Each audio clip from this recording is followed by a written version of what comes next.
আসসালামু আলাইকুম এভরিওয়ান, সবাই কেমন আছেন? আশা করি সবাই ভালো আছেন। সো আমি তো প্রতি শুক্রবার একটা করে ভিডিও আপলোড দিয়ে থাকি।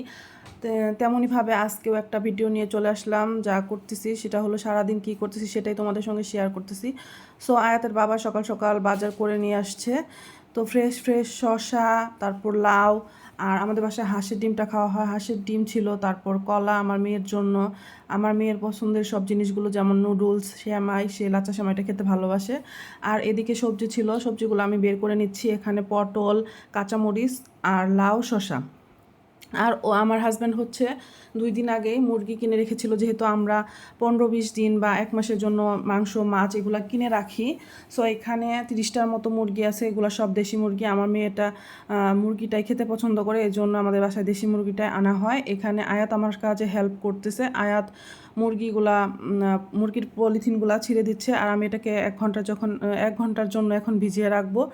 রেখে তারপর দেন আমি বাকি কাজগুলো করতে থাকবো। এখন আমি এটা ভিজিয়ে রেখেছি। তারপর আজকে আমি মুরগিগুলো নিজে হাতে কেটে ফেলবো, কারণ এদিকে আমার আজকে অনেক অনেক কাজ।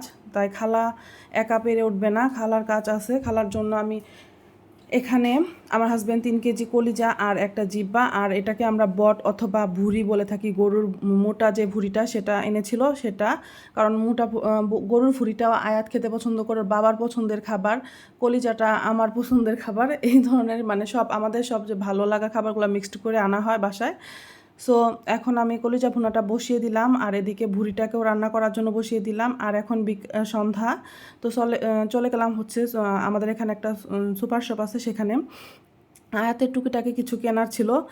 সো কিনে শেষ করে আয়াত বলতেছিল, মা চলো একটু পিৎজা খেয়ে আসি। এই জন্য আমরা চলে আসলাম ফুড জোন রেস্টুরেন্টে সন্ধ্যার সময়। সো বৃষ্টি পড়তেছিল হালকা হালকা, অমনি আমরা চলে আসলাম। এসে এখানকার আমি ফোনে কথা বলে ওদেরকে অর্ডার দিয়ে দিয়েছিলাম। সো আসার পর আমাদেরকে ওয়েট করতে হয়নি, জাস্ট আমরা এসে রেডি পেয়ে গেছি। আর এতটাই ভালো ছিল, অনেক ভালো ছিল। আর আমি বলেছিলাম একটু চিজটা বাড়িয়ে দিতে, তারা দিয়েছে। ধন্যবাদ সবাই।